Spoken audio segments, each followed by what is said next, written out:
ఒకప్పుడు భీష్ముడు ముగ్గురు రాజకుమార్తెలను స్వయంవరంలో గెలిచాడు. అందులో అంబా కూడా ఉంది.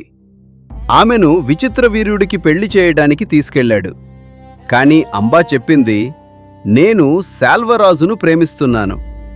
భీష్ముడు పంపించాడు, కాని శాల్వుడు తిరస్కరించాడు. నువ్వు ఇంకొకరి చేతికి వెళ్ళిపోయావు.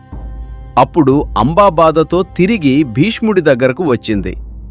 నవ్వు, నన్ను పెళ్లి చేసుకో, నా జీవితం నాశనమైంది. కాని భీష్ముడు తిరస్కరించాడు.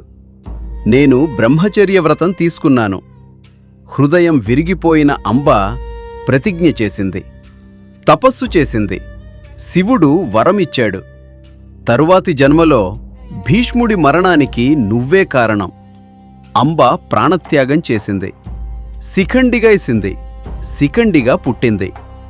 యుద్ధంలో శిఖండి ముందుకు, అర్జునుడు వెనుక. భీష్ముడు ఆయుధాలు వదిలేశాడు. ఆ క్షణం అంబా శాపం నిజమైంది. మరిన్ని షార్ట్స్ కోసం మా ఛానల్ని సబ్స్క్రైబ్ చేయగలరు.